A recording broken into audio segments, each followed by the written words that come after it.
selamat pagi anak-anak ibu semua. Apa kabarnya hari ini?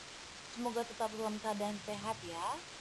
Oke, sebelum kita lanjutkan pada materi teks laporan hasil observasi, terlebih dahulu kita awali dengan berdoa agar materi yang saya sampaikan hari ini dapat kalian terima dan dapat kalian pahami dengan baik. Berdoa dimulai. Berdoa selesai. Oke, silakan kalian lanjutkan pada slide berikutnya.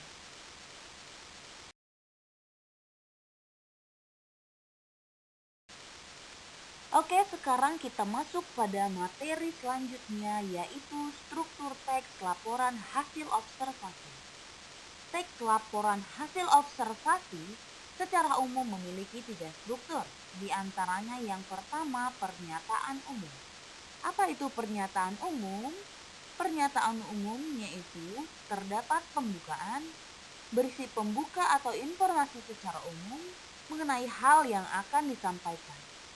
Pada bagian ini, berisi hal umum tentang objek yang akan dikaji dan menjelaskan secara garis besar tentang objek tersebut. Kemudian yang kedua, deskripsi bagian. Di dalam deskripsi bagian ini terdapat isi, rincian, pembahasan, dan penjelasan secara lebih detail. Kemudian yang ketiga, deskripsi manfaat, yaitu berisi fungsi atau manfaat setiap objek yang diamati dalam kehidupan.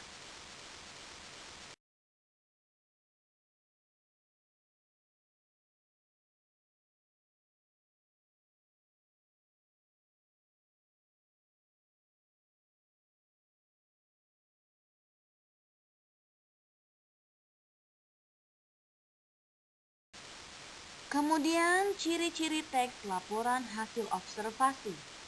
Untuk mengetahui apakah teks tersebut merupakan teks laporan hasil observasi, kita harus tahu terlebih dahulu apa saja ciri-cirinya.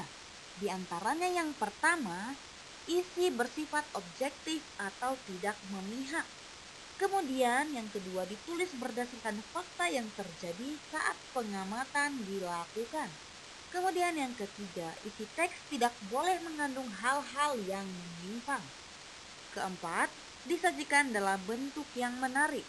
Kelima, isi teks harus ditulis secara lengkap dan sempurna. Kemudian yang keenam, tidak ada bagian penutup dari penulis ataupun opini. Penulis hanya melaporkan apa yang dilihat dan diketahuinya berdasarkan hasil analisis serta observasi.